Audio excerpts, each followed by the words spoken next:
Nasa Department of Justice na po ang kaso sa pagkalunod ng dalawang atleta na sina Divine Adili at Rene Baterbon. Ang tanong, magiging witness ba ang lahat ng players? Magbibigay po ba sila ng kani-kanilang testimonya para mas maging malinaw ang kwento sa likod ng trahedyang ito na parang tumatagal na? Gaya po ng hindi nila pagdalo sa 40 days ni Rene Baterbonia doon sa lugar niya mismo, hindi rin po sila obligado na lahat sila ay maging testigo. Pag-usapan po muna natin ang kasalukuyang sitwasyon sa DOJ. Nangyayari na po dito ang konsolidasyon ng mga reklamo. Ayon po sa pahayag ni Justice Secretary Frederick Vida, kasalukuyan na pong pinagsasama ng DOJ ang ulat mula sa NBI at ang hiwalay na referral na isinumite ng PNP-CIDG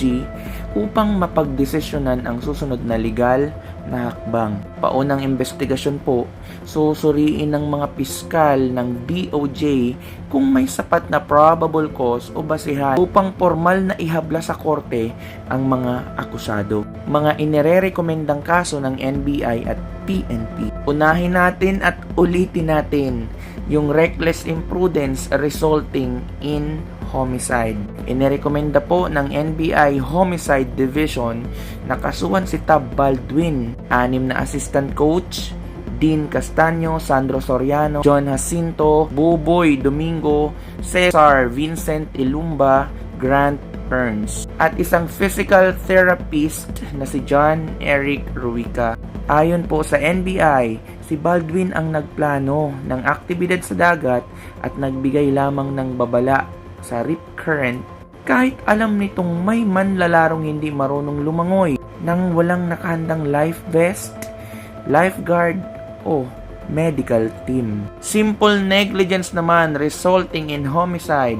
Inirekomenda ring kasuhan ang Ateneo Athletic Director na si Emmanuel Fernandez kasama ang 3 may-ari at manager ng Hermanos Leisure and Agri-Farm Resort sa Aurora kung saan naganap ang trahedya. Kaso ng Anti-Hazing Act, bukod sa homicide, nauna na pong nairekomenda ng PNP-CIDG na kasuhan si Baldwin at kanyang staff ng paglabag sa Anti-Hazing Act of 2018 dahil sa umano'y pagpapasailalim sa mga biktima sa mapanganib na kondisyon at matinding physical activity.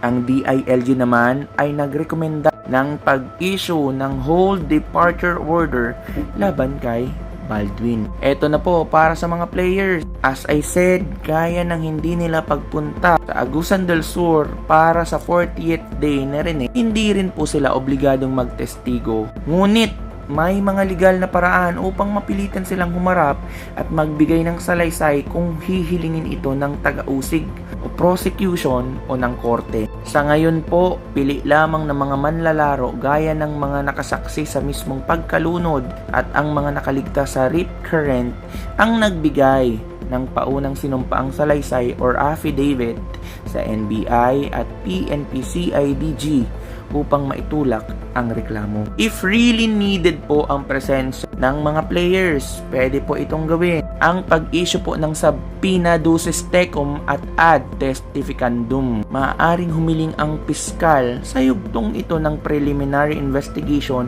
o ang korte kapag nasa paglilitis na maglabas ng subpoena. Isang legal na utos po ito na nag-uubliga sa isang tao na humarap sa takdang araw upang magtestigo. Kung hindi sila sisipot ng walang balidong dahilan, maaari silang ideklarang in contempt of court or paglapastangan sa korte at maaari silang ipaaresto o pagmultahin. Ikalawa po ang paggamit ng hostile witness rule. Kung ang isang manlalaro ay ayaw magsalita o tila pinoprotektahan si Coach Tab Baldwin o ang universidad, maaari siyang ideklara ng taga-usig bilang isang hostile witness. Sa ilalim ng rules of court, papayagan ang abogado ng mga biktima na tanungin siya gamit ang leading question. Mga tanong na pwedeng sagutin ng oo o hindi upang mapuwersa siyang ilabas ang katotohanan. Pagsasama sa kanila bilang mga akusado or co-accused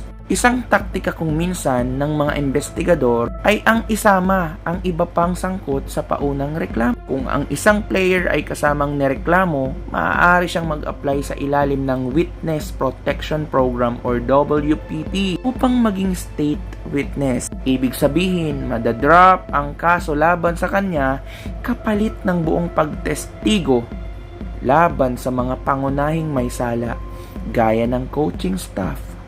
Para maging patas, to be very very fair. Bakit maaaring hindi rin po magtestigo ang lahat? Right against self-incrimination. Hindi pwedeng pilitin ng isang tao na magtestigo kung ang kanyang sasabihin ay maaari ring magdaong sa kanya sa sarili niyang kapahamakan o kriminal na pananagutan. What if meron naman talagang pananagutan? Charot. Cumulative evidence. Sa batas, hindi naman kailangang umabot sa 20 o 30 na katao ang magsabi ng iisang kwento. Kung ang testimonya ng 3 hanggang 5 players ay sapat na para patunayan na walang life vest at kulang sa safety measures, hindi nasasayangin ng korte ang oras para pakinggan ang lahat ng natitirang player. Yun lang ba talaga? Anong lang naman? Kung yun lang talaga, mas okay sana kung mapapatunayan. Kaso nga po, wala na daw pong CCTV. Wala daw laman yung CCTV. So, hindi na talaga natin mapapatunayan.